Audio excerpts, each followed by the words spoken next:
એક ફેરી મહારાજ ગઢપુર બિરાજ હતા. સાંભળો, મહારાજ સભા ભરીને બેઠા હતા. એમાં ટેલે બ્રાહ્મણનો 7-8 વર્ષનો છોકરો એ રમતો, તેમાં સર્પ નીકળ્યો. તે સર્પને પકડવાઈ ગયો. મારે ના પડે, છોકરા સર્પને ન પકડે, તોય પકડાયો. બીજ ફેરી માર નાખ, તોય પકડાયો. તો મારે માનુષિક ચરિત્ર કરું તો 1 લાફો માર્યો. છોકરો તો રડતો રડતો જતો રહ્યો. સર્પને પકડીને ભક્તો મૂકી આવ્યા છે. પછી મહારાજ ઉદાસ થઈ ગયા.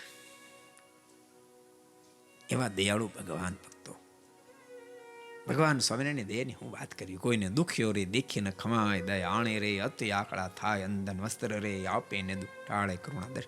એવા દયાળુ નિધાન પ્રભુ ઉદાસ થઈ ગયા.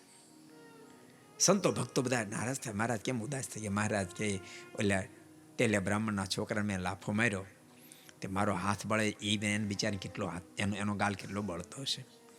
તમે એને ગોતી લાવો, એના મારે રાજી કરવા છે. એ છોકરો રાજી ન થાય ત્યાં સુધી અમને શાંતિ નહીં થાય. દરબાર બધા શોધવા નીકળ્યા. એક જગ્યાએ છોકરો હંતાને ક્યાંય બેઠો તો નથી, એને પકડ્યો ને કીધું હાલી કે હું ન આવું.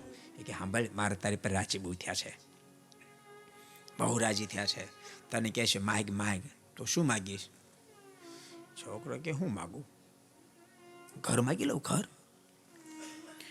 એટલે દરબારો બધા કે ઘર વર તો સમજ્યા, તારી પર રાજી થયા છે ને, તો એમ કહેજે મહારાજ મને છાતીમાં ચણાવીને આપો અને મારું કલ્યાણ કરો એવું માગશે.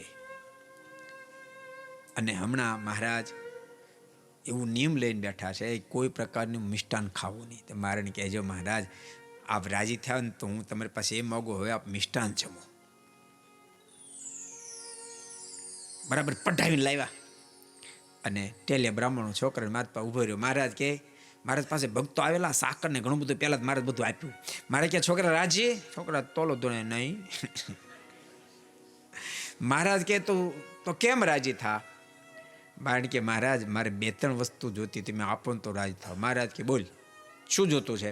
કારણ કે મહારાજ હમણાં તમે આ મિષ્ટાન નથી જમતા, જમવા વળો ને તો રાજી થાવ. મારે દરબારો સંતો સમજો આ તમારા ધંધા લાગે છે.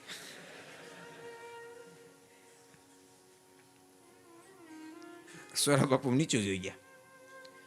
બીજું શું જોઈએ? મહારાજ ચણા, મહારાજ 2 જોડી ચણા મગાવી આપ્યા અને આપ્યા. રાજી? છોકરો કે એમ નહીં, મને છાતીમાં ચણાવીને આપો. મારે રાજી થઈને છાતીમાં ચણાવીને આપ્યા અને કે કૃપાનાથ મારું કલ્યાણ કરો. મારે કે તારું કલ્યાણ તારા બાપનું કલ્યાણ કરી જાય. વચન અને સંપ્રદાયનો ઇતિહાસ એમ કે બાપ દીકરા બેયનો અંતકાળ જ્યારે આવ્યો ને ત્યારે અબજો બ્રહ્માના માલિક ભગવાન સ્વામિનારાયણ પોતે તેડવા માટે પધાર્યા. અને છોકરાને કહે છે તું ભૂલી ગયો, હું નથી ભૂલ્યો, મેં તને વચન આપ્યું તારો અંતકાળ આવશે ત્યારે તને તેડવા માટે આવીશ. તારા બાપને તેડી ગયો તને પણ તેડી જાય. એમ કહીને મારા બેયને ધામમાં તેડી. એવા દયાળુ ભગવાન સ્વામિનારાયણ.